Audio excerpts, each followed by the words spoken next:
Pak Arwinda, bahas Ronggolawe po. Oke, siap.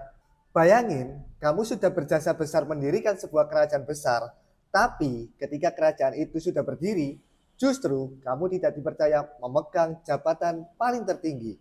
Kira-kira kamu bakal diam atau melawan? Nah, inilah kisah salah satu tokoh paling kontroversial di awal berdirinya kerajaan Majapahit, Ronggolawe.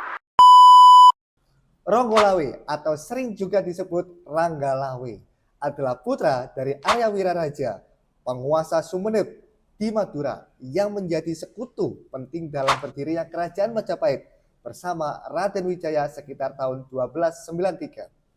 Menurut kajian sejarah dalam berbagai sumber seperti penelitian sejarah Majapahit dan naskah kuno seperti Pararaton, Ronggolawe dikenal sebagai kesatria yang sangat berjasa. Ia membantu Raden Wijaya dalam memperjuangkan perlawanan Jayakatwang dari Kediri. Bahkan ikut dalam proses awal pembentukan kekuatan militer Majapahit.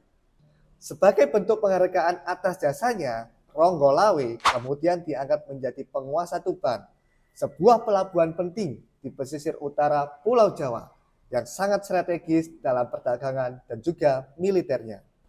Namun, konflik mulai muncul ketika jabatan Patih Amangkubumi, posisi yang sangat penting dalam pemerintahan Majapahit, justru diberikan kepada Nambi, bukan kepada Ronggolawe. Sebagian sumber sejarah menyebutkan bahwa kekecewaan Ronggolawe diperparah oleh provokasi dari tokoh bernama Mahapati. Akhirnya, Ronggolawe melakukan pemberontakan terhadap Majapahit pada awal pemerintahan Raden Wijaya. Pemberontakan itu tidak berlangsung lama. Dalam sebuah pertempuran yang sangat sengit, Ronggolawe akhirnya gugur setelah bertarung dengan pasukan kerajaan yang dipimpin oleh Kebu Anabran.